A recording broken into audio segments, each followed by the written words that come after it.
بسم اللہ الرحمن الرحیم۔ معزز خواتین و حضرات، یکم ذی الحج کا چاند نظر آ گیا ہے اور درگاہ بی بی پاک دامن لاہور میں حضرت مسلم بن عقیل اور ان کے بچوں کی شہادت کے عنوان سے پاکستان بھر سے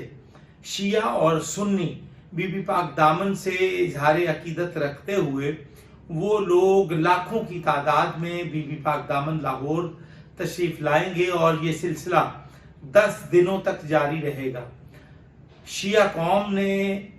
مختلف شیعہ جماعتوں نے، پاکستان شیعہ رائٹس نے اور ادارہ صدائے ابوذر لاہور پاکستان کی جانب سے،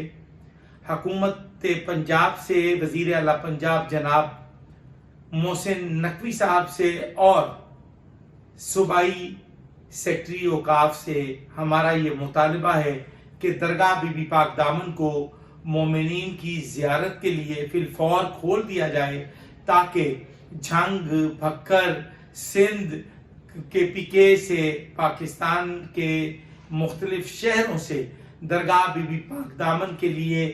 آنے والے زائرین کے لیے سہولیات باہم پہنچائی جائیں اور ان کو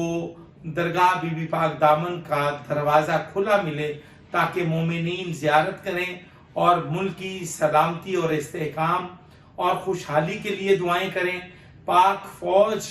کے دشمنوں کی نابودی کے لیے اور پاک فوج کی فتح و کامیابی کے لیے دعائیں کریں، جنرل پرویز مشرف کی مغفرت کے لیے دعائیں کریں اور پاک فوج اور پاکستانی قوم کی سلامتی اور استحکام کے لیے دعائیں کریں۔ اور میں سمجھتا ہوں کہ درگاہ بی بی پاک دامن کو کھولنا، فی الفور کھولنا، نہ صرف شیعان حیدر کرار پاکستان کا مطالبہ ہے بلکہ تمام عالم اسلام کا، بالخصوص تمام اہل سنت والجماعت کا بھی یہی مطالبہ ہے کہ فی الفور درگاہ بی بی پاک دامن کو کھول دیا جائے۔